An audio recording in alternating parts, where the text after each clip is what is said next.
Welcome to In This Mad World with Andrew Marshall and Chelsea G, looking at the world beyond the headlines.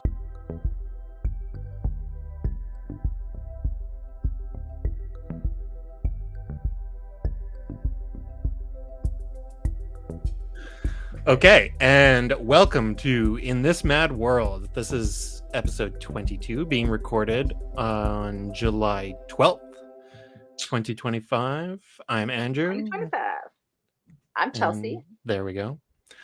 And we are following up, as promised from our last episode, to do a proper look at Gaza and what's been going on there, because we didn't have a chance to in our last episode. We were covering the Iran-Iraq war, or not Iran-Iraq. It's not 1980s again. The Iran-Israel. Feels like it though. So yeah, right. The Iran-Israel even worse. And it's just like the unhinged United States in general. Like that's like a whole like their craziness, just like it's its own little bucket. Sure is. And so like what's going on in Israel and like Palestine, like that just is like its own bucket. Like it needs its own episode. It needs to be talked about and dissected because it's exactly fucked. Especially because our prior episode, that was a weird way to say episode. Prior episode. Episode? I think I said episode. It's the heat. It's really hot where we are. It's so like hot I have right like now. a little like face fan right now because I'm so warm. I have a useless overhead fan, and I'm confined in a very small room with all the doors and windows closed for the audio quality, but it's like 37 degrees in this room with humidity, and there's no aircon in this building. Gross. So for our viewers, I will be constantly patting my face down with a cloth like I'm Whitney Houston on tour, because the sweat is real and I refuse to turn into a puddle. Well, it's inevitable. But, yeah. Oh my god. So we are both dealing with respective heat waves in different sides of this country, but we've actually canceled previous attempts to record episodes, which was why we had like a month in between episodes. Part of the reason why. Because we had some heat waves, and I messaged Gil or Chelsea, and I was just like, I cannot confine myself into an oven tonight. I'm sorry. No. But here we are, because like we really just got to get to this subject. The last time we talked to this subject, in our 2 episodes ago, go check out episode 20 for like the background on this.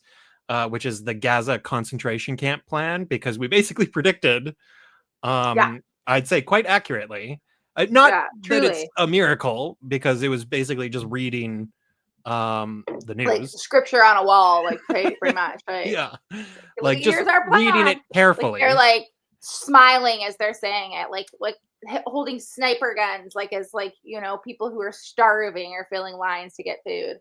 Exactly. So when I think our episode was aired, about the. It was about the Gaza Humanitarian Foundation. It was about the setup of the new aid distribution program. Yeah.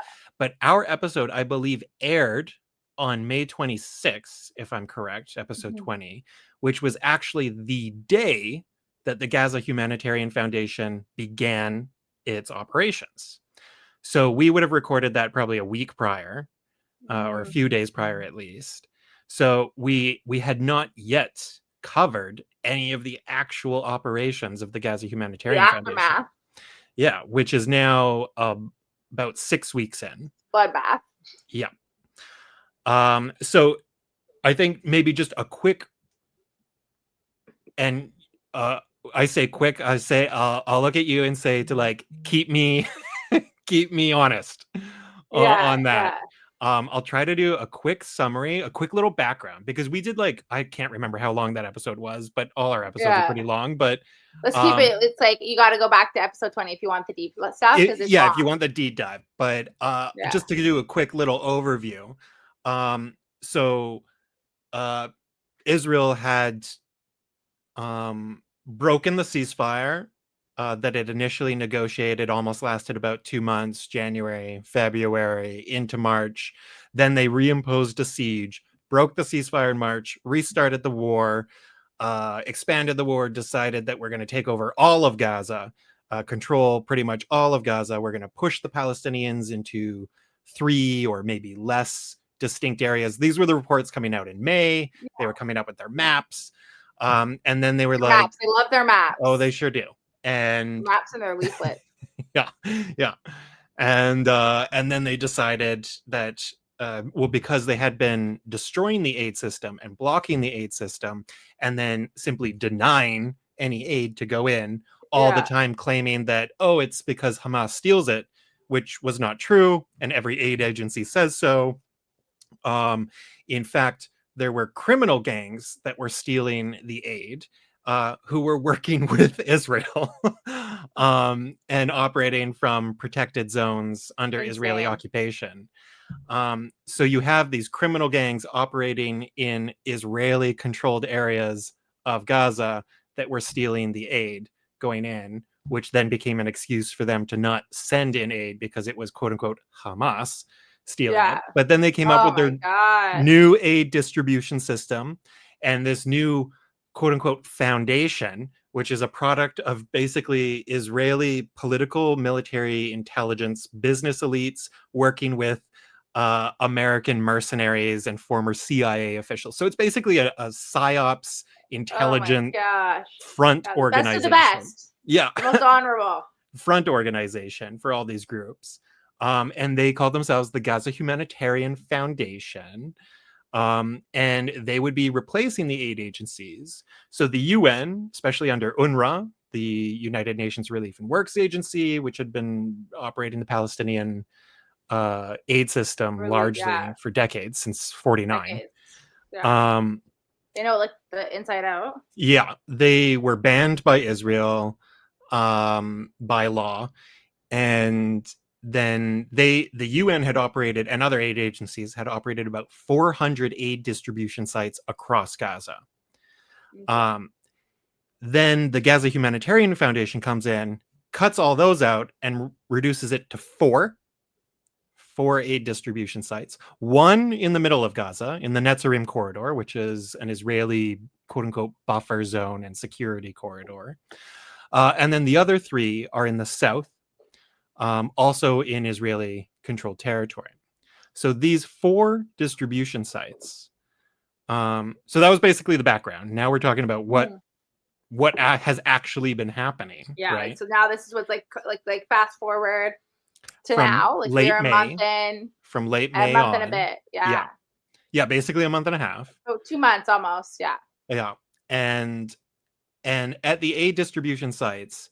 So if you haven't seen images from it, the initial construction of these zones was that you had these sort of long corridors of fences. So just like sort of like chain link fences, kind of. Yeah. Like caging, like. Yeah, it looks like you're like corralling cattle. King, like it's like get it out. Like no money went into this. They just like threw up some cages. Yeah, and nothing that's humanitarian. It does not scream humanitarian when you see this. It looks like a slaughterhouse. Well, exactly. Like it's like, you know, like when you're moving people in, like not people, like but animals into that's what it looks like. It 100% does look like that. Yeah. And then they direct them towards the quote unquote humanitarian site, which they basically built up these mounds. So everybody was kind of confined in this area. And then their distribution was they just had a bunch of tables and they just loaded up food aid, quote unquote, onto these tables. But there was no system for distribution. They literally just left the food in the boxes and the aid in the boxes, and everybody would rush in to try and grab what they could. It became a free-for-all, and obviously never distributing enough of anything, and then it would create chaos, and then they would start weapons. They would start shooting. And we now have 6 weeks in a great deal of evidence and testimony, I should add, from soldiers themselves Yes. who have been managing these aid points. So one thing that should be noted is that at these Gaza Humanitarian Foundation sites, there are 3 different units, organizations, 3 different groups of people involved. So you have at the base what are called local Palestinian, quote unquote, volunteers. So these are the gangs, essentially, that Israel was working with and sponsoring. And this is not hyperbole. This is not my interpretation. This is This is like factual. came Like, out a month and a week ago, there's where no arguing about it. Like, but this came out a month and a week ago, where it was acknowledged that Israel is funding, arming, supporting armed gangs, criminal gangs in Gaza as a we counter. touched on that. Yeah, as a counter to Hamas, right? So it's these groups that are helping, quote unquote, operate these humanitarian sites. So they're the like a lot of the face to face, for as much as that even exists at these foundation sites. And then the next level behind them are the American mercenaries, and they're technically the ones who are running these sites. So if you've seen footage, these are the guys with their faces covered, and they look like American mercenaries. Like, I don't know how, they. No surprise that the Americas once again finds themselves like right in there. Yeah, the mass killing of innocent people. They sure do. And then the third level is, of course, the IDF. And the IDF stay back around the perimeter, and they guard the whole area. And they're the ones who, like, let's like put the hunter in charge of like feeding its victim. Right. The it wolf makes is no sense. Literally in charge of the hen house. Yeah. Like, let's just like make it's like, no, it's like, this is fucked. It sure is. And so there have been there was recently an Associated Press report that came out, which included video footage filmed by American mercenaries who were operating at the Gaza Humanitarian Foundation, and they were filming hear what people were saying. Yeah, and they were filming what was going on, and you heard, it wasn't clear if it was one of the mercenaries or IDF soldiers nearby, but they started shooting, and then you hear one of the Americans shout out something like, "Oh yeah, you got him, boy," and like, "Oh, you hit him."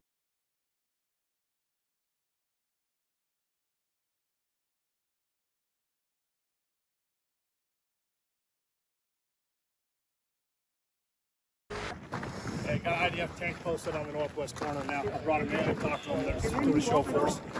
I told him to hold there. I don't want this to be too aggressive. At that moment, bursts of gunfire erupt close by, at least 15 shots. I think you hit one.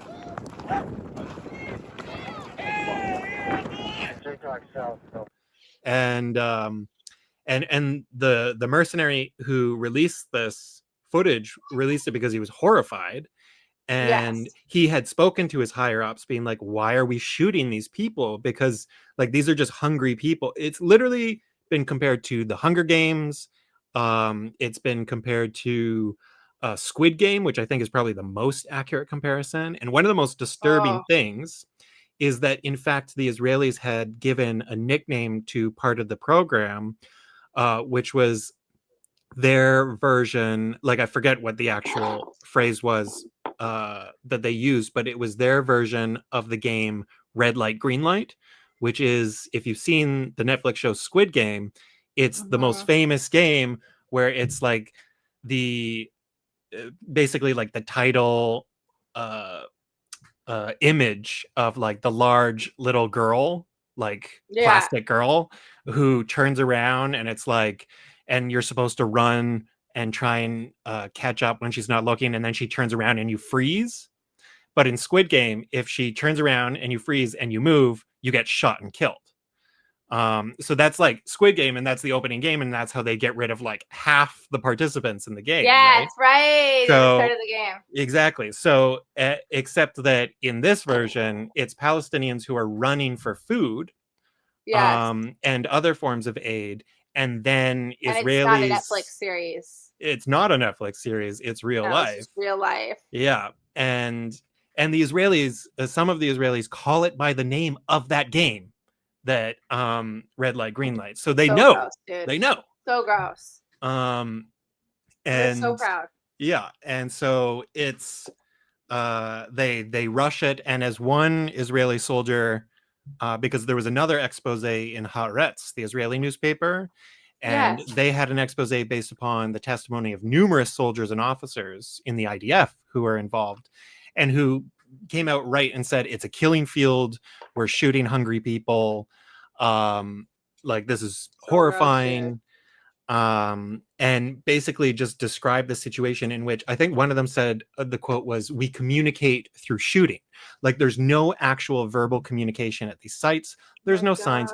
There's no nothing. It's, they come, and because these sites are in Israeli military zones, that means that Palestinians can't go into them, right? Until a certain time. But because there's only 4 sites in the whole Gaza Strip, and people have to set out very early or very late at night or very early in the morning to try and get to these sites, and then they don't know what time they open. Checkpoints. Go through multiple checkpoints, and then they don't know what time the sites are open, because some of them change, and some of them will be like, "Oh no, we're closing our site today," and there's no consistency. And so people go, and then they're not allowed to go and move now. So they have to, like, everybody just sort of lies down in the dirt, because if they get up and walk around, they'll be shot at, because, oh, it's 4 a.m. and we don't open until 5 a.m. So then you get shot, and then it's 5 a.m. and then everybody rushes in, and then that's allowed for like 20 minutes. And then they start shooting them again. And that means time to go. And this is how they communicate. Like, literally, this is what the soldier said. "We communicate through shooting." You know, there's no, it's so sad. It literally is insane. And it's a really disturbing a phenomenon. And of course, this is not humanitarian. This is not aid. It goes without saying. But what do you think they're trying to, like, achieve by doing this? Well, there's multiple facets that they're trying to achieve. Right before I get to that, hold that question. I just have a quote here. I brought up the article, the Haaretz article, and I just have a quote from a soldier or two that I just want to share. Yes, I'm just gonna put my hair up in a clip while you do that. Okay. I'm dying. One soldier said, "It's a killing field. Where I was stationed, between 1 and 5 people were killed every day. They're treated like a hostile force. No crowd control measures, no tear gas, just live fire with everything imaginable. Heavy machine guns, grenade launchers, mortars. Then once the center opens, the shooting stops, and they know they can approach. Our form of communication is gunfire." So that's the quote that I was trying to think of. The soldier adds, "We open fire early in the morning if someone tries to get in line from a few hundred meters away. And sometimes we just charge at them from close range, but there's no danger to the forces," the Israeli forces, that is. According to the soldier, "I'm not aware of a single instance of return fire. There's no enemy, no weapons." He also said the activity in his area of service is referred to as Operation Salted Fish, the name of the Israeli version of the children's game Red Light, Green Light. Yeah. Oh, the IDF officers told Haaretz that the army does not allow the public in Israel or abroad to see footage of what takes place around the food distribution sites. According to them, the army is satisfied that the Gaza Humanitarian Foundation's operations have prevented a total collapse of international legitimacy for continuing the war. They believe the IDF has managed to turn Gaza into a quote-unquote backyard, especially since the war with Iran began. So that is actually a good segue into your question, which was about what is the purpose? Yes. Or purposes? What is the purposes? Or what are the purpose of these Gaza Humanitarian Foundation sites? Yeah, so, like what's the end goal here? Because there obviously is one, right? Like everything they do has a plan. Right. I mean, a lot of it is, there's always that layered component, right? So there's the plan, and then there's the improvising when the plan fails. Yeah. Because this is Israel. This is also reality. It is, yeah. They are going to fail. Yeah. So you have ultimately, like, one of the main obvious answers to this question is that this is, well, it was said just in the previous quote from the Haaretz article, that this is about securing legitimacy for Israel, because it was a step up, arguably, from the 100% blockade on all aid going into Gaza, right? So because that was just the starvation policy. Oh, here we go. We're finally going to, I don't know, like give babies infant milk. Like, this is crazy talk. Yeah. Not quite, like that's still, they're still holding back holding on that one. of infant formula and stuff like that, so that more babies die, I guess. But these foundation sites, so there is a bit of the aspect of legitimacy, but the origin of the Gaza Humanitarian Foundation goes back to December 2023, which we know this from New York Times exposés on the subject. So it was within the first 2 months of the war. So that's 18 months ago, 19 months ago, they began discussions about this. So it's not just some, random makeshift response to something. Yeah, like they always were saying they were going to do this. Yeah, they always, and the idea of this being taking over the role of aid distribution. Yeah. Right. Yeah. And it was more a question of what does that look like when we do it? And to that point, so taking over aid distribution from the UN, from the aid organizations, this serves multiple purposes. First of all, it gets rid of UNRWA, the UN Relief and Works Agency, which Israel has wanted to do since as long as UNRWA has existed, which is Israel is 1 year older than UNRWA. They've been around for a long time. Like Israel since 48, UNRWA since 49. Yeah. And UNRWA's whole purpose is to provide services, support to Palestinian refugees, not just in Gaza, not just in the West Bank, but in Lebanon, Syria, and Jordan. And Jordan, yeah. So the Palestinian refugee and their descendants, the total population that UNRWA actually serves in the region is about 5.9 million people. So Israel has always hated this organization for numerous reasons. We can get into that, later or another time.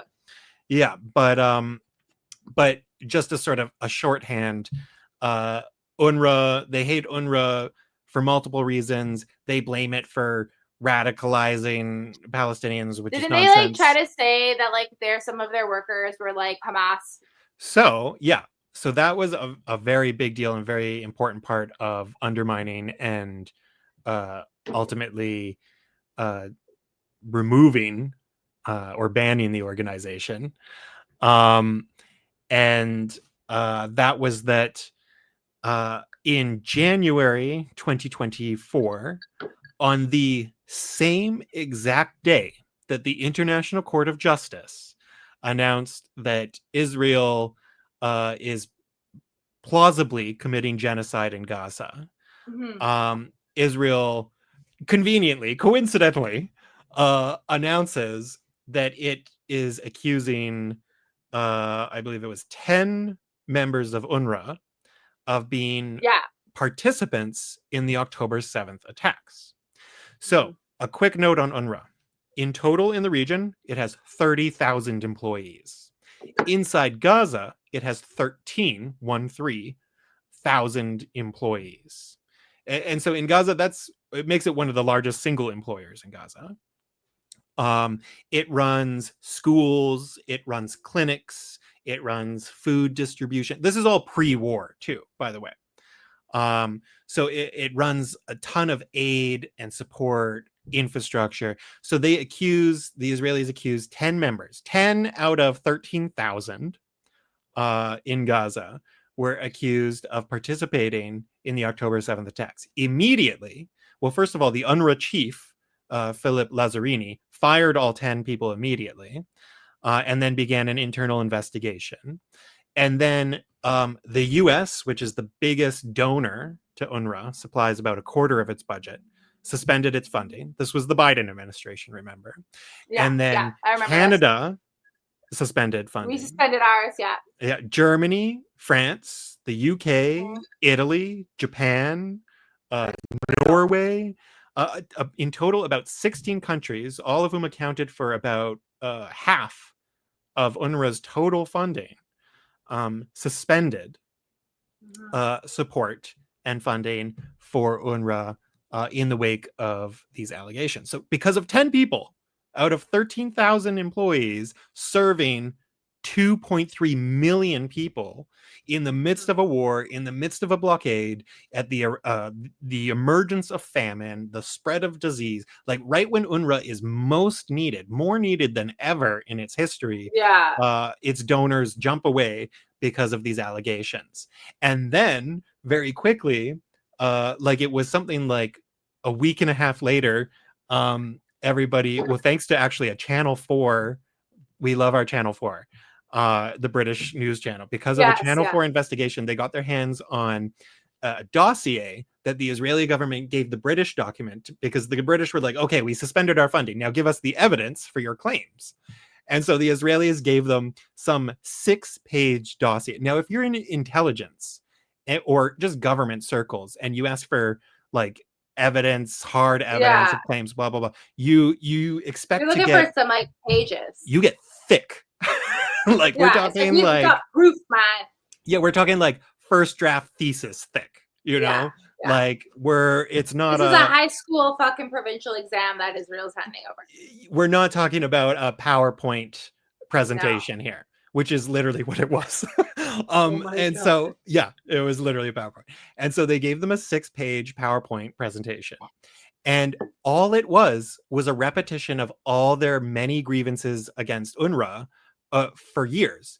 And then they just mentioned that some like a document that they confiscated on a raid in Gaza, which was a list of Hamas members, apparently, was the basis for this new intelligence. And UNRWA was like, we give the Israelis an up-to-date list of all of our employees every single year, and they never raised a problem. And now suddenly it's they have a new list. There is a list, you know. Always with these. God. And so in their intelligence dossier, quote unquote, that they gave the British, they simply mentioned that, oh, we have this list that proves this. And the British were like, but that's not the proof. Like you just saying, oh, I have proof. You have to give us the proof. That's how that works. Yeah.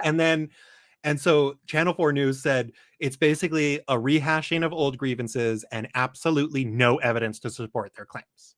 And then the British government was like, yeah, that's what it was. And then the French were like, we got the same freaking dossier. And then the Canadians were like, we didn't even get one. And then so a bunch of these countries started reasserting their they're like, we jumped too quickly. Classic as well. Yeah. And then a later UN investigation, not an UNRWA investigation, although an UNRWA investigation internally revealed that which was like almost a year later, revealed that basically they found that 10 people that Israel accused were completely exonerated. And then they found another 9 employees who, quote unquote, may have participated or supported October 7th in some capacity, and just, you know, fired them, but said like, we don't have evidence. Hence the may have thing.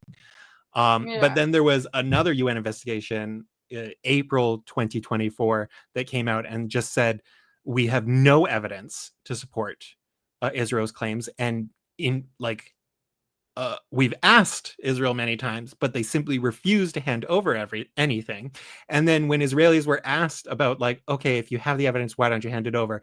And their response was, I don't think I need to. Like, we don't need to hand over evidence, or that will they're so brutal. Threaten the sources of the evidence. But it's like, if you said in that dossier that the source was a piece of paper that you got on a raid in just show Gaza, it. how is that a threat? You know what I mean? Like, they're so ridiculous. It is They ridiculous. contradict themselves so often. Yeah. So UNRWA faced many, many accusations, very, very little evidence. But just a note on that. Like, even if 10, 20, whatever members of UNRWA participated in October 7th, out of 13,000, like, it's like not that big of a number. And also, like, that's they're probably not, like, it's not, like, it's a fraction of a percent. Yeah. You know, it's statistically insignificant and nothing. And the idea that you could pack 2.3 million people into a prison and not have overlap. Like, frankly, I'm shocked that 10, is that it? Yeah, like, you truly, know, me too. Like, wow. You guys are torturing them. Yeah. And then, like, they had another dossier saying that, oh, there's 190 members of UNRWA who are also members of Hamas. And again, totally unproven, but I'm like, is that it? Like, that's, like, frankly, I would not be surprised that there would be members of both, but it's like, but because it's such a packed area, and UNRWA's in the past has released its own internal investigations, and the UN released reports saying that yes, UNRWA needs to work on its, what was the term, bias, and these kind of things. But it's a bit hard when 99% of its employees are local Palestinians who live in the place they operate, and not only do they work and live there, but they actually rely upon the same support from UNRWA that they are giving to others. And it's absolutely so and so you're like, the idea that you can have Palestinians who live in Gaza who are somehow not going to be quote unquote biased by the experience of living there and therefore think Israel is a piece of garbage, where it's like, well, of course they're not going to be fans of Israel.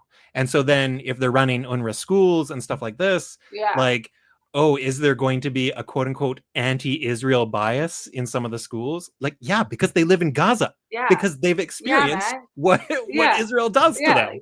So of course, like, if you grow up, like if you have grown up for what's now 20 years under siege, like, yeah, that's going to impact your perspective of the country that's imposing the siege. And then 100%. And then that country says, we are such victims. We don't like being painted badly. Yeah, exactly. Like, it's just, it's so obscene, so absurd, so we're heroes that have to fly in the night. Yeah. And not like Batman. So yes, so you're right. There were those claims against UNRWA. They were largely spurious. I mean, potentially some of them accurate, but again, like, honestly, so fucking what? Like, 10 members or 10 people, is that reason to shutter the agency? No. Absolutely not. No, it's insane. They're psychotic. So they want a reason to cut them off from their futures, exactly, from their which was one of the main reasons behind, as going back to your main first question there. It's like, that is one of the main reasons that Israel wanted to create this new aid mechanism, and obviously coordinated it with the Americans to ensure that they have their great power sponsorship for that, and participation, and to also ensure that America is involved in the wider plan. They gotta drag them in, right? Yep. And America's always just like bated breath, like, yeah, let's do this. Let's do a good idea. Pretty much. As you pat yourself down. I know. Dude, it's hot. It's hot. So, give me your next one. Okay. Well, I guess my main... Or do you have follow-up? Yeah, because we kind of did like finish really there, because there is other things, right? Like, they are kind of like leading for an end goal here, which is to kind of lead them all back into one place. And, right. And so that's actually such an important point here, because I mean, we're getting to that. Like, the one place is like you said, that next final goal, let's call it. Yeah. But initially, because when I mentioned, how like they have 4 distribution spots set up, 1 in central Gaza and then 3 in the south.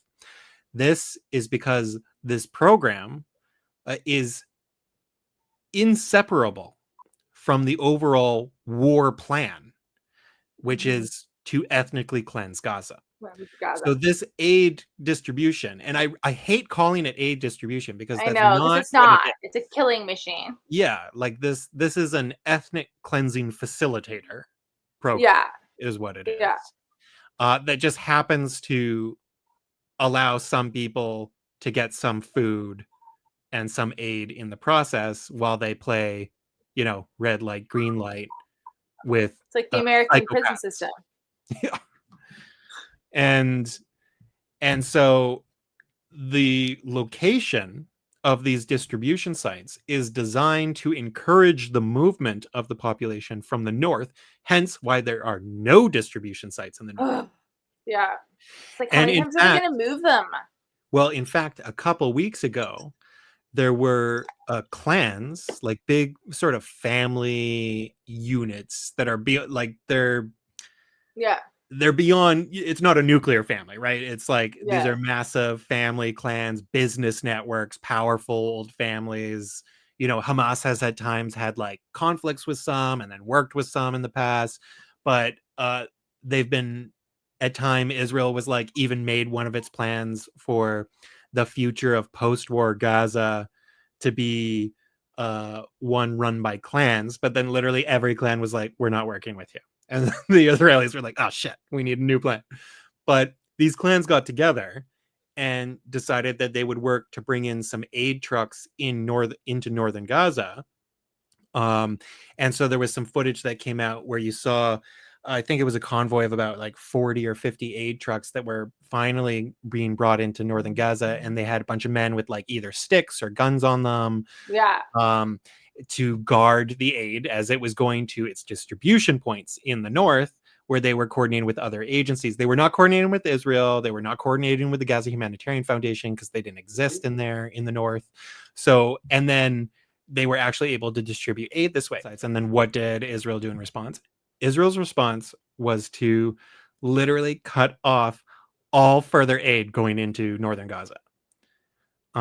Because initially they had done these things that allowed them to make this excuse, which you'll always hear if you watch interviews with the Israeli officials, which is that they let aid trucks in, some, right? Yeah, and then they got the trucks were attacked.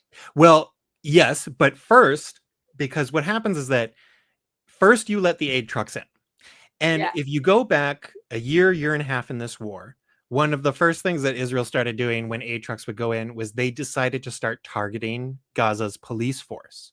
So I think it was in January 2024, there were some, early on in that month, there were some really noteworthy airstrikes on aid convoys, but specifically on the police, specifically on the police that were accompanying them, because the police would always accompany aid trucks in order to protect to get them to the distribution sites, because you need security, especially when the population's desperate, especially when you have, all these other, the armed groups were not a thing at this time. They were not a thing. These gangs didn't exist, most of them.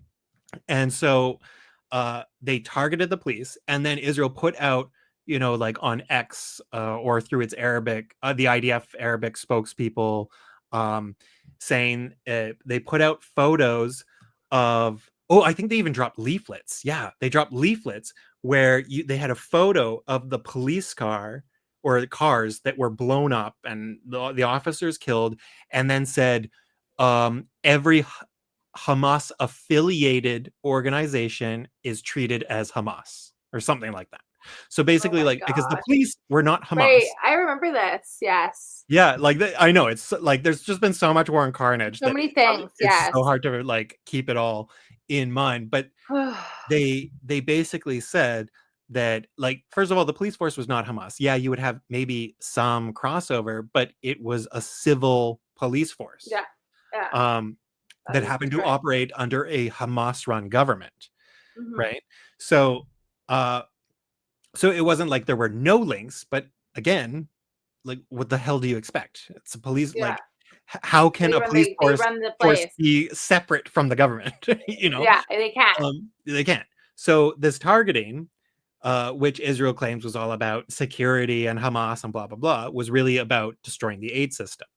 So once you destroy the security for the aid, because when the aid trucks, like you have 5 crossings or 4 crossings from Israel, 1 crossing from Egypt into Gaza, right? Yeah. And Israel basically controls all these crossings. Yeah, like, well, yeah, 100%. They've completely blocked them off now. Like, they do. Correct. They control them. And then Egypt's just not letting them through. Yeah, well, and Israel controls that crossing too. Yeah. The Rafah crossing. And then so Israel would hold up the trucks on the Israeli side, right? And then it would say it lets 30 trucks in. The trucks enter through the checkpoints. First of all, they hold them up for like days, weeks, months. They do extensive checks on everything, what's in them. And of course, because they're held up for so long, anything that is time sensitive, anything that needs, good refrigeration, that has expiry dates, that's all gone. So a lot of the aid is destroyed in that holding up process. And then they let the trucks in. But then because what would usually happen is that then you have a police escort to a distribution site, and there are numerous distribution sites across Gaza. Then they go to the distribution sites where they're then the trucks are unloaded, and then you have the whole setup where they're either sent out to the smaller distribution sites across, because there were 400, aid distribution centers across Gaza. And so it's it was a whole network built up over decades, years. It was a system that functioned. And then Israel kills the security component, literally. System, yeah. And so then they come into the trucks come into the strip, and then they're held up by the Israelis on the other side. Yeah. And they say, you just have to sit here. But now they're held in these open corridors. And that's when gangs, all of a sudden, it'll be either gangs come and rob them, or simply desperate people. Yeah, people who are starving. Exactly. I would. Well, exactly. Nobody can blame them for that, because what would happen is that, you would have aid trucks going, and then they would be headed to one distribution site, and then they would have to pass through another Israeli checkpoint inside Gaza. Yeah. Or if they were trying to go to the north, good luck. And then they're really held up at a checkpoint. And the Israelis hold them there for hours and hours and hours. But Gazans people know where these checkpoints are. They know what's happening, and people know if an aid convoy has been let in, and people will really start to know if an aid convoy is being held up at a checkpoint for 4 or 5 hours. And then you start 100%. going there, and then those trucks are just sitting there, so everybody just comes, strips the trucks bare, 100%, right? and then the Israelis open the checkpoint and say, oh, now you can go. And it's now that you have nothing to transport, welcome. Yeah, you can head on through. Yeah. And that's just that's just standard. And this has been going on for months and months, over a year in many cases. So this distribution system, you destroy the security, you destroy the ability to actually distribute all this aid and food. So this is not the idea that the Israelis are somehow interested in providing aid. This is not what this is about. It's just about control. It's about ethnic cleansing. Yeah. It's about removing all these other institutions and agencies who actually have the capacity, not just the capacity and the experience, but the intention to actually deliver aid. So I think it was a week ago, 2 weeks ago, 170 major global aid organizations, humanitarian groups, all signed a joint letter urging the Gaza Humanitarian Foundation to be disbanded, not reformed, not anything, disbanded. Amnesty International just came out with a report days ago saying, and this is the most reputable human rights group in the world, by the way, saying that the Gaza Humanitarian Foundation, that is these aid distribution sites, are part of Israel's genocide. They are an integral part to 100%. facilitate the genocide. Yeah. And they're the walking hallway into the final stage. Exactly. Yeah. And the US is complicit. Oh, 100%. Again, A like, they've been complicit facilitator. from the start. They are There's locked no in getting their step. hands off. Yeah. 100%. 100%. And it's that yeah, so these human rights groups, everybody has come out against this. This is total part of the genocide. That's why in the previous 6 weeks of its operations, there have been, now it's over 800 people, 800 Palestinians have been killed at these aid distribution sites. Couple weeks ago, because the Gaza Humanitarian Foundation, the first chairman of the group was a U.S. Marine who resigned the day before the foundation went live. Right. Yes. Because he said it's unworkable, it cannot adhere to humanitarian principles, and I won't be a part of it. And so that says a lot. Yeah, and this was the guy that they hired from the beginning. Yeah. To take over. And then the person that they brought in to replace is a evangelical pastor who has close ties to the Trump administration, has even led, Yikes. morning prayers at the White House kind of thing. And he gave an interview with the BBC a few weeks back, his first interview with the media, where they were putting questions to him like, 500 at that time, it was like 500 people have been killed at these quote unquote aid distribution sites. Oh my gosh. Where are we at? We're over 1,000 now. It's about 800 now. And yeah, like this is crazy. But this guy denied it. He did. Oh, nobody has died. No. Are we surprised? I mean, no, but they deny everything. But it's just like, it's still just so. I remember listening to this like the podcast episode of the BBC interview, like while I was taking a shower, and I just remember yelling at this guy while I was in the shower, just like yelling at the podcast. You're like, what the hell are you talking about?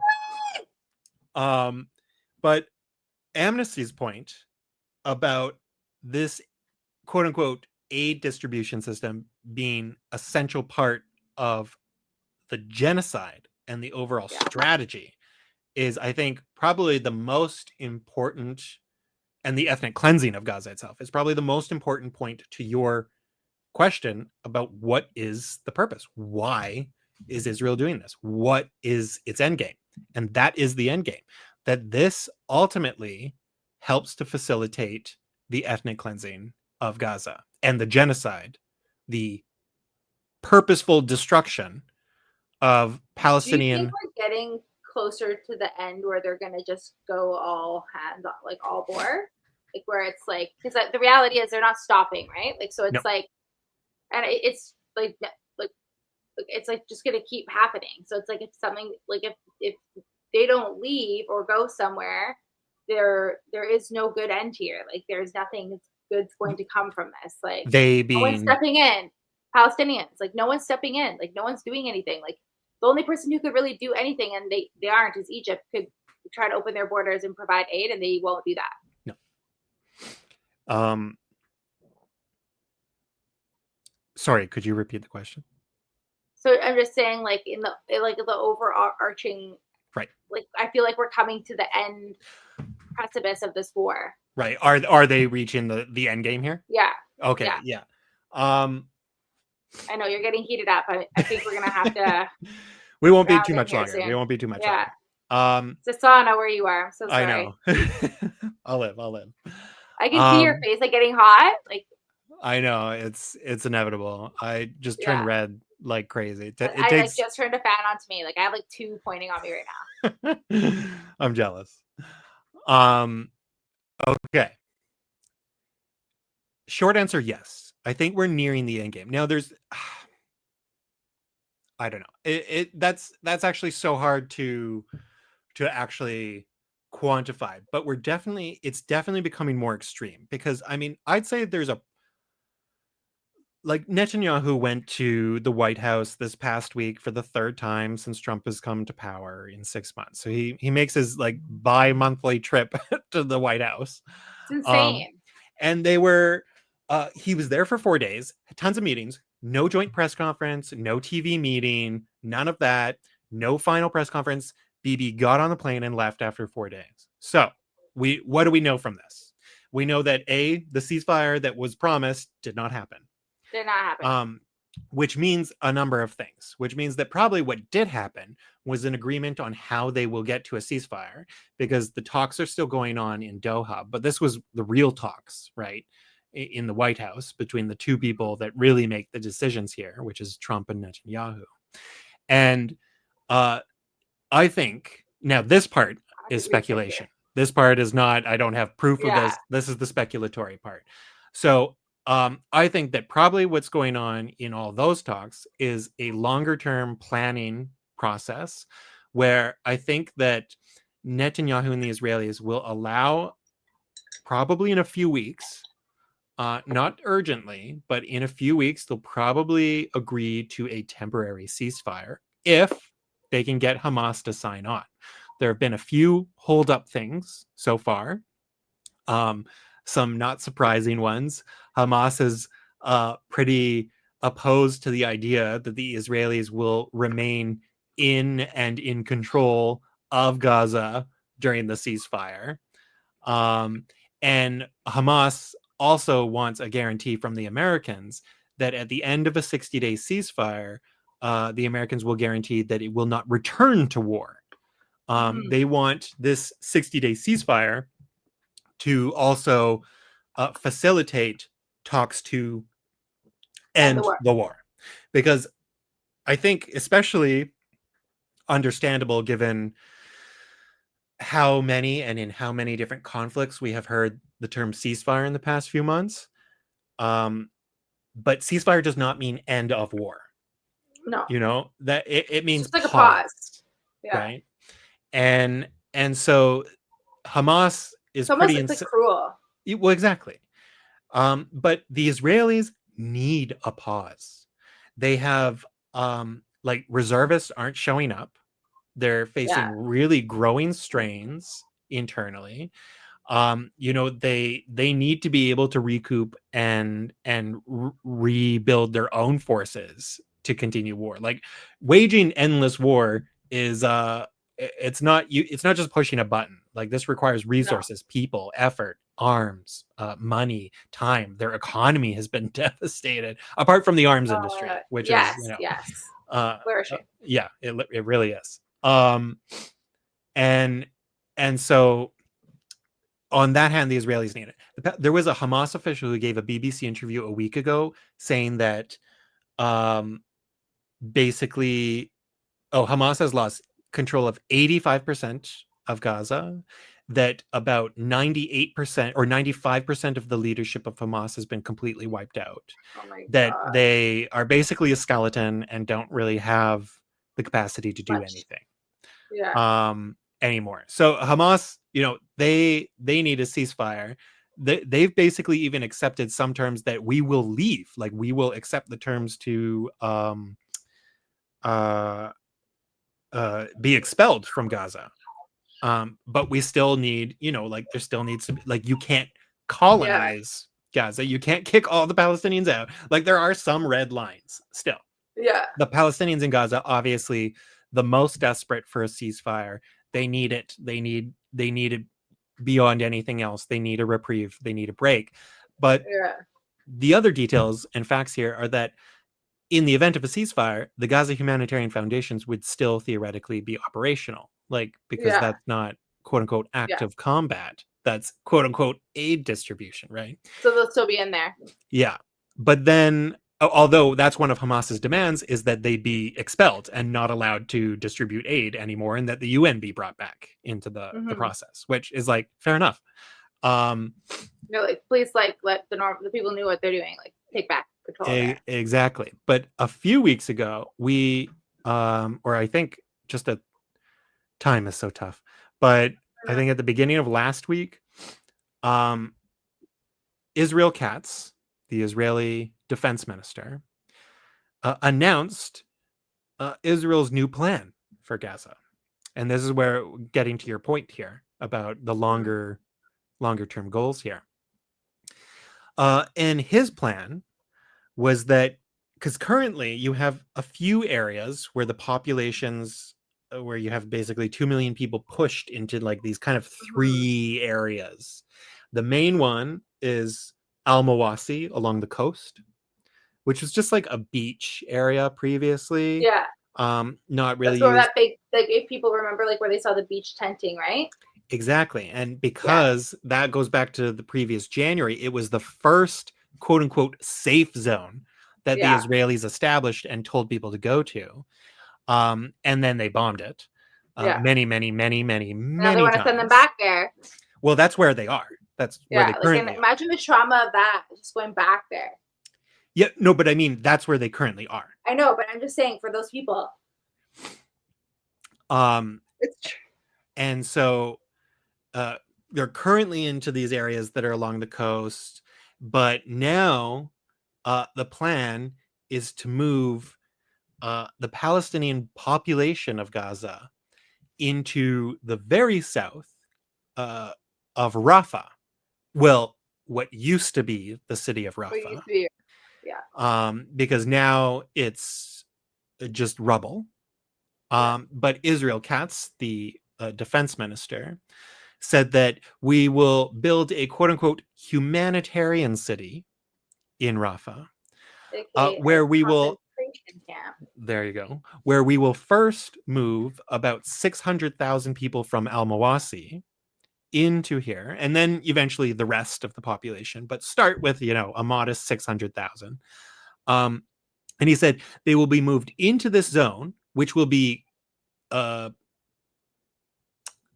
fenced, guarded by the IDF, and they will not be allowed to leave. They will have their IDs and everything checked and confirmed on their way in, won't be allowed to leave. I think it's not clear. I think ultimately they're talking about multiple fenced areas here, all in the southern Rafah area along the Egyptian border. Not one camp, but probably multiple camps. But this is and has now been called concentration camps. Not by Israeli officials, although they have called them camps. The Gaza Humanitarian Foundation is central to this process. It helped come up with the plans. And the Gaza Humanitarian Foundation doesn't call them concentration camps. Their term for it is humanitarian transition areas. So the idea is that the Palestinians will be, and this word, however, was used by Israeli officials. Palestinians will be concentrated into these areas. And from there, they will then be, I guess, flushed out to third-party countries where they can be expelled, because this is about reaching the Trump vision of Gaza being turned into a Riviera on the Middle East. So it is about the emptying of Gaza. It is about the full ethnic cleansing. And so now we're at the concentration camp phase. So in our previous, episode 20 on the Gaza concentration camp plan, where we talked about how the Gaza Humanitarian Foundation was really about creating a camp system. And that was actually based on a report in the Washington Post.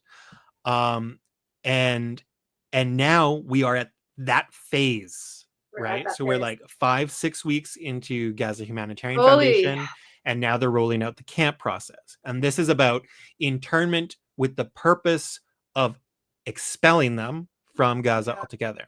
Now, there's even talk that we may have to even build some places inside Israel itself. Like, it might not all be able to fit inside Gaza. So we might need some temporary camps inside Israel as well. But as we know from history, concentration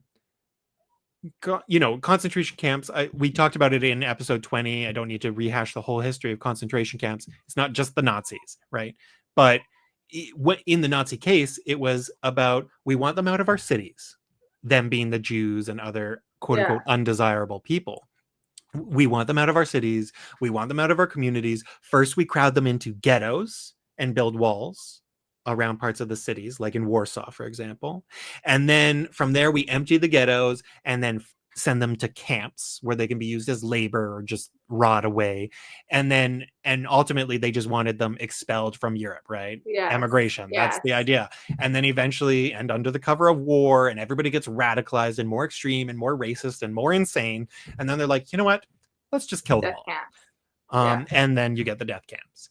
And so we're at the concentration camp phase. That doesn't mean automatically that these are death camps, right? But of course, because it's Israeli run, there's going to be a lot of death. We know where it's going to go. Yeah.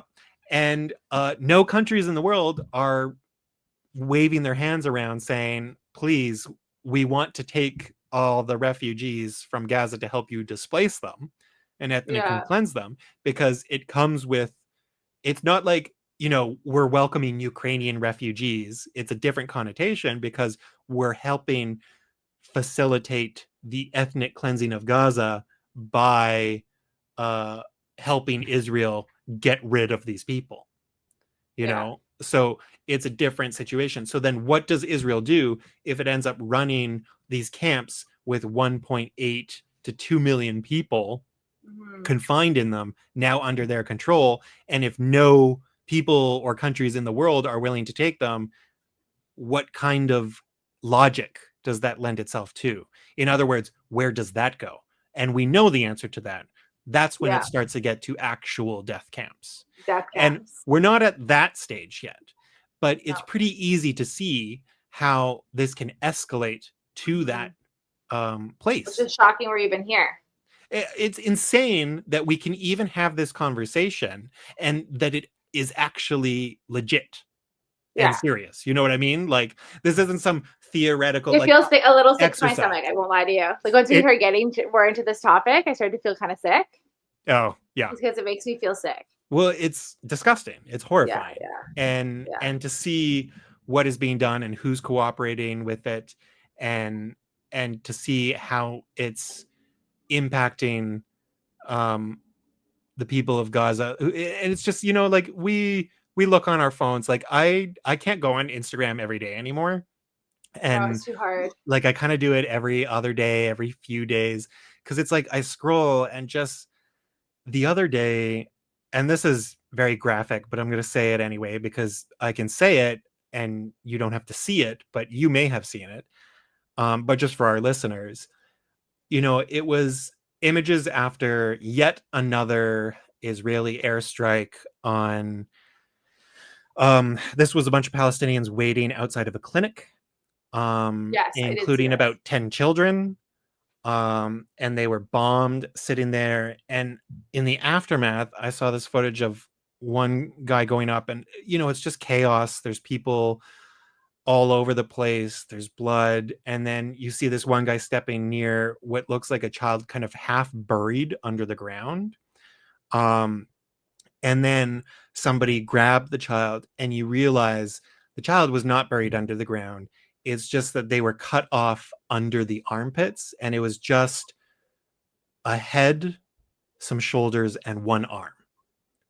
Oh my God. And this was probably a 3 or 4 year old little girl. And the person picked her up, picked the upper torso of this girl up, and put her, you know, on this donkey cart with the rest of her family. In other footage from, I think, a day before, I did see a boy who was buried up to his waist, and he was just, because these bombs, they turn the ground into liquid, and so you're just sucked in.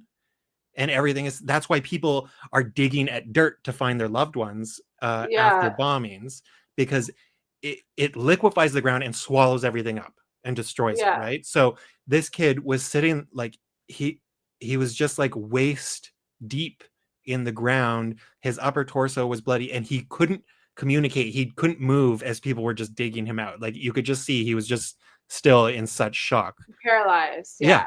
And you know, it's like, this is daily. Yeah, like, I just, hard. And then on top of that, for people to go to these Gaza distribution sites and to be mowed down. Yeah, just to be shot at. To try and get some bread. And it's like, you're hearing stories of like 7-year-olds, 8-year-olds, 9-year-olds being shot trying to get some bread. Sniper. And it's just like, I don't know how much more can be done to these people for the rest of the world to actually be like, to take notice. At this point, when I see Crazy. Israeli officials, or not even Israeli officials, but just like apologists for Israel, on the news, talking their talking points, making the same fucking arguments they've been making for the past 21 months. Brutal. My head just wants to explode in anger at these people.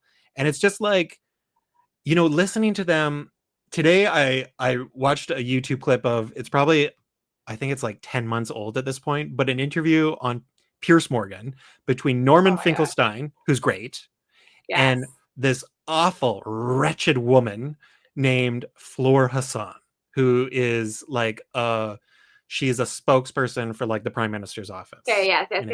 Okay, yeah. You've definitely seen her. You've definitely heard her. I've probably seen the clip. Ooh, she's so awful. Yeah. And like, first of all, I love Norman Finkelstein so much. He's so good. He's so measured. He's so slow and precise in all of his words and everything he says. Yeah. But this woman, Flor Hassan, went off, like, she chose to use like multiple minutes of her rant to talk about the mind of Norman Finkelstein and what all his like mental problems are, because he's the kind of, like, she was comparing him. It was just like, because it was such nonsense, but it was basically like, oh, he's the Jew equivalent of the battered housewife who keeps going back to the husband. Like, she was trying to make this whole point, and it was like she was literally looking at a piece of paper where she had clearly written all this down, all these notes about him down. Yeah, and it was so pathetic. And at the end of it, Norman Finkelstein, he looks at her and he's like, when Piers Morgan was like, "Do you have a response?" And he was just like, "I mean, I don't need to take psychoanalysis from a representative of a lunatic state." Like, it was like, I think I remember that. It was so good. He was like, if I need psychoanalysis, I'll go to a psychologist, not a representative of a lunatic state. Like, like, you guys are insane murderers. Yeah, but it's honestly like that. Like, it's like listening to her and the point she was trying to make, and not just her, but all these freaking people. It's like listening to them and make these points. It's like, I always go back to the analogy of serial killers, because it's honestly like serial killers very often traumatic childhoods, facing physical, emotional, sexual, verbal abuse, obviously horrible things. Is there any single person in the world who will say, because of such a horrific, awful childhood, it's totally okay that they now eat people? No. Like, that's not how that works. Just because you go through extreme trauma, and there are tons of people in this world who go through extreme trauma like that and don't become serial killers. Yeah. And then because some of them do become serial killers, it's not an excuse for their behavior. Understanding behavior is not excusing behavior. So we can understand the Holocaust in the historical perspective of how that impacts Israeli society. We can understand October 7th in the perspective of how that influences the Israeli collective psyche. Yes, trauma. Yes, these things. Is any of this an excuse for what they have done? No. Fucking no. Full stop. Never. Never is this an excuse.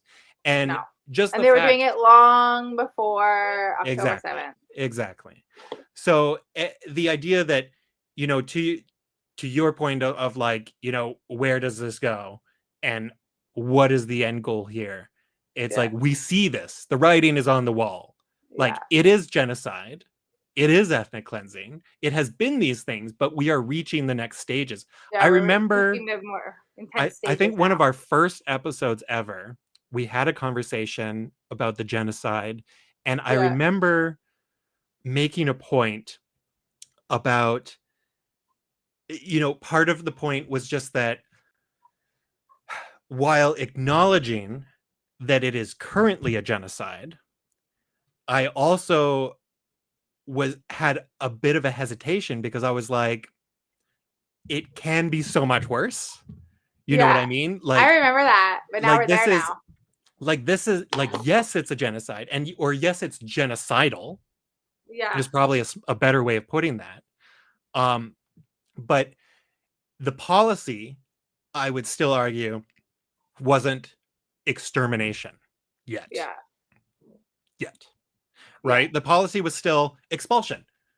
Yeah. The effect is genocidal, because genocide, Yeah. the legal definition is to destroy a people in whole or in part based upon a religious, political, ethnic, et cetera, identity. Yeah. So it clearly meets the definition of a genocide. You're destroying these people. You're destroying their entire society physically in every way. So of course, but that doesn't mean that it can't get worse. And it is. And it is. And it's going to. Exactly. Yeah. So, I mean, it's so horrible that we are here. And by we, I just mean collective humanity. Yeah, like the world in general. Like I know that when we meet next, it's going to be, it'll be something different, and so we'll be in a different position. It'll probably be a worse position. And that's what's so difficult, because it's like no matter what, when you talk about this or when it's happening, it's never in a good light. No. And, I really hope that this ceasefire comes into effect, this theoretical ceasefire. Me too. I hope it does.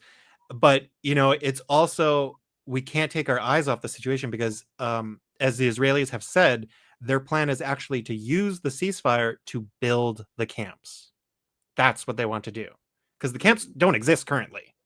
Yeah, and that's what I mean, right? Like that's what I mean. Like it's going to come to life. Like it's like they've said it. It's going to happen. They're going to do it, and it's become apparent that no one's stopping them. Like no one's gonna. They've got free reign. So, which is why it's so upsetting. Netanyahu had his 4 days of meetings in Washington and nothing. Did not have a TV appearance with Trump where Trump, wags his finger and lambasts him in front of the cameras to apply public pressure. Happening. So that means that that's not the story here. No. This is a story He's unhinged, man. He is unhinged. Yeah. There's no control in him. Netanyahu? Yeah. No. Oh, God. What a just monstrous cretin. Yeah. And we will end it on that note. Monstrous cretin. Monstrous cretin. Yeah. Love that. Yes. This is a good place to end before I completely melt. Yes. But yes. So I mean, it was a very depressing episode. I'm sorry, but it's reality, and we need to talk about it, and it's important that we cover it. Absolutely. Because people can't forget what's happening. There's so much other shit going on in the world right now, and it's so important that this stays a focal point. We can't get tired. We have to keep going, because that's the thing, right? When it gets quiet or there's other big things, Israel takes advantage of that. Yeah. Israel might be able to destroy Gaza, but it can't make us forget. The Palestinians. No. Right. Or the people truly, like, to their soul, right? Like, you can't take that from them. No. We can't, like, even though Gaza's physically destroyed and near gone, we can't, let it out of sight, out of memory, out of discussion. No. It still has to be in discussion. Exactly. We still have to have a focus on it and raise awareness on it and make people do something about it, because literally, I mean, we are in that end game now. Like this is the end game for the Palestinians of Gaza, and it doesn't end with them. It won't end with them, because there are Palestinians. Like, remember the point about UNRWA supporting 5.9 million people? Yes, they're in Jordan, and Lebanon, do you think, Syria. And if these Palestinians in Gaza are expelled into Egypt and Jordan, what do you think the next target is going to be? So vicious, man. I can't. It's never ending. This state. I mean, here's something to keep in mind. Empires are their most violent at their start and at their end. I know. I keep telling myself that with the U.S. and Israel, but right now I just don't I feel like the end is still quite far away. I mean, in the scheme of our lifespan, perhaps. In the scheme of history, we are Israel does not survive its own destruction of the Palestinians. You know what I mean? No. Israel destroys itself in doing this, and America destroys itself. Like I was looking at public opinion polls last night. I was doing some research on public opinion in the Arab world, and the wider world, like the US. So first of all, in global public surveys, the three countries who are considered to be the greatest threats to the world are the US, Russia, and China. Then countries and very interestingly, there are two countries who consider the United States to be both its number one ally and its number one threat. Canada and Mexico. Yeah. 100%. And for the same reason, And we're so scared. Yeah, but it's like we are our closest ally. We're also our friends. You're right there, but then you also threaten to destroy us. So. Scary fucking ex-boyfriend. Yeah. Psycho. Exactly. Yeah. But yeah, like, and when you look at the issue of Gaza, what that has done to not only like Israel, it doesn't matter, but to the US and Western world, like Western Europe, Canada, North America, US, what the Gaza war has done to our reputation across the rest of the world, destroyed. We have zero credibility. And the thing is that the West has been in decline. So not only have we been in decline for like 50 years, but now we're reviled. Really yeah. So we're bottom dollar. Yeah, there is no future for Western hegemony over the world when you destroy all your soft power, everything that's about your influence in terms of attraction, like America, has always been a great military power, but it's true. Well,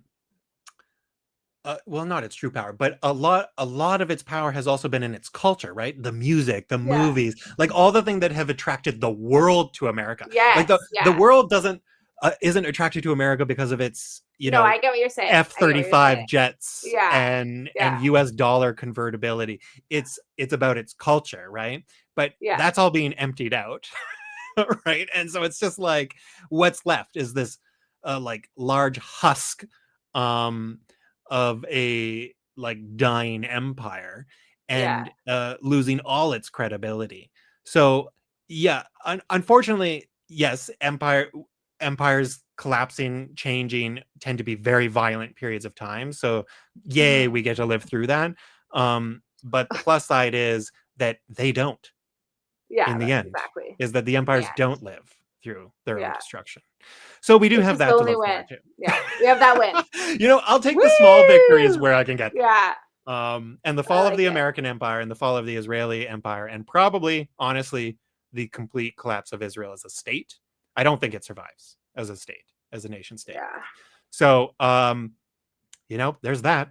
And there we go. And there we go. Like it, share it. Support us, comment.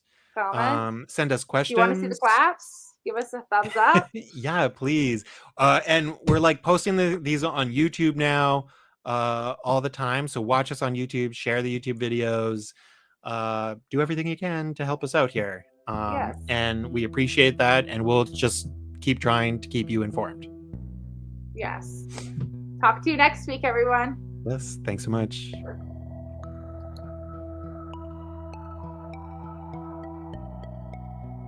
In This Mad World is a podcast from empireandeconomics.com, hosted by Andrew Marshall, that's me, and Chelsea G.